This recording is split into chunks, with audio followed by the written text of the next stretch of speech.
Well, then you you moved.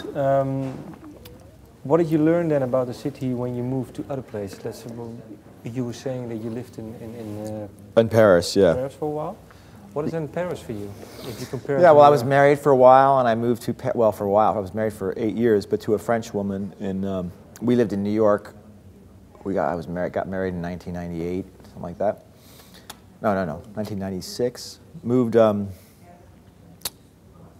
Lived in New York for a long time, but then moved to Paris. Moved to Paris around the end of the band, actually, around the end of Girls Against Boys, so around 2002, so something around then.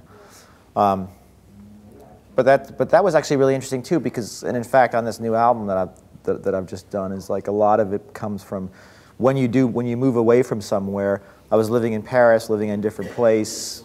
Just had an acoustic guitar with me. I was kind of like, for the moment, done with noisy rock. It was just like, 10 years I'd been doing it, traveling, touring, and band, in the band and everything. I was just kind of done with it. Just wanted to do something different. I was in a different city.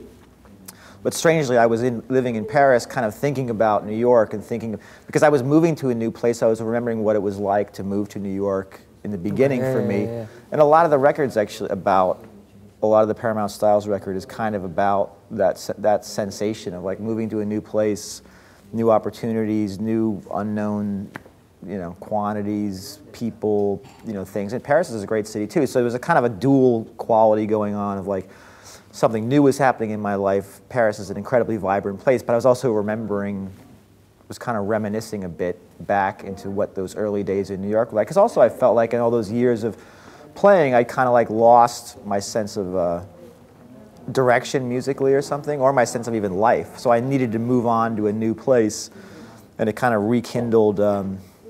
Refining your identity again. In a way, yeah. In a way, it was time to. It was a time to like grow up another step or something like that. It was time to kind of to say.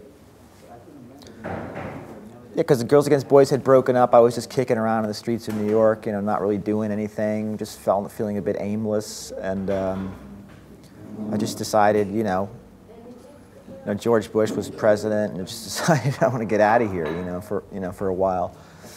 And I'd always loved France. I've liked Europe as well, and just. And so moving to Paris had that same sensibility at first. Had the sensibility of like, wow, this is like a brand new it's an open canvas. I can just do whatever I want to do here. You were saying you kind of lost touch with. Yeah. When did you find out? I think I don't know when I found out exactly. But I feel like that slowly, somehow, within the music industry, with everything else, my approach was, towards the end of Girls Against Boys, becoming more and more cynical. More and more like I was losing touch with why I started playing music in the first place. Which made me think back to New York and the kind of beginnings of Girls Against Boys, and this feeling, because I was trying to, in a way, kind of recapture that excitement I had about music, because 10 years in the music industry and through the grind of it, I felt like, honestly, it kind of burned me out. And I thought, God, I hated music, basically. And I thought, how do you recapture that simple thing that was so just, I mean, it might sound like you're trying to recapture your youth, but I didn't want to exactly recapture my youth and start like a loud, noisy rock band again, exactly the same thing. But I thought, how do you just recapture that kind of, I don't know, a sense of just, enjoyment, a sense of purpose for what you're doing, even if it's just for yourself,